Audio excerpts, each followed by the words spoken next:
राज्य रे दशम परीक्षा पूर्व छात्र छात्री को जेपरी प्रस्तुत करने को योजना सेहीपरि द्वादश परीक्षा पूर्व छात्र छात्री को प्रस्तुत करने को स्कूल और गणशिक्षा विभाग पक्षर आरंभ हो अभिनव प्रयास।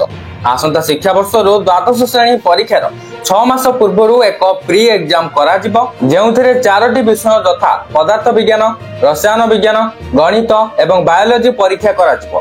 एही चारोटी विषय रे 300 मार्कर परीक्षा हेबो, जेउथिरे छात्र छात्री को युक्त 2 परिषद पक्षरु आयोजित परीक्षार ढांचा संपर्क में छात्र छात्री को प्राक प्रशिक्षण प्रदान करा जिवो। फल छात्र छात्री युक्त 2 परीक्षा देवा पूर्व परीक्षा संपर्क में ठीक भाव अवगत हेबा सह पूर्व युक्त 2 परीक्षा रे पिला माने जेपरि विचलित हेउथिले सेही भय पिलांक पाखरे रहिबो नै। विशेष करी परीक्षा पैटर्न संपर्क में पूर्व पिलांकर अभिज्ञता सृष्टि होइथिबारु एही परीक्षा रे पिलांकर पासर वृद्धि पाई परिबो। तेबे एही व्यवस्था को सब स्तर रे स्वागत करा जाउछि। पूर्वरु ओडिया माध्यम पिला माने युक्त 2 बा द्वादश श्रेणी रे नाम लेखाइबा परे श्रेणी रे शिक्षादान माध्यम इंग्रजी एवं परीक्षार मध्य लेखिबार माध्यम केवल इंग्रजी भाषा थिबारु अनेक छात्र छात्री द्वादश परीक्षा पूर्व नर्भस होई पड़ी थांती। विशेष करी साइंस छात्र छात्री अधिक भय एवं चिंतित होई पड़ी थांती।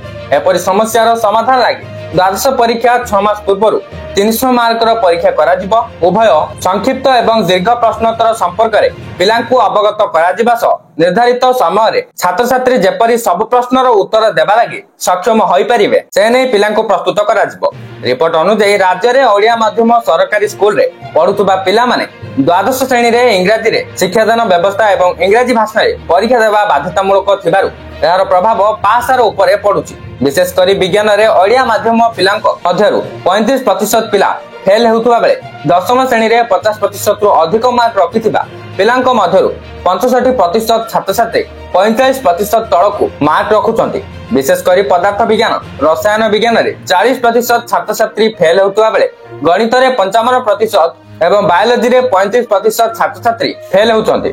कला वाणिज्य रे 90% रु अधिक मार्क रखुतबा पिलांक संख्या प्राय 2% थिबा बेले विज्ञान रे 90% रु अधिक मार्क रखुतबा पिलांक संख्या 0.008% रहुछि।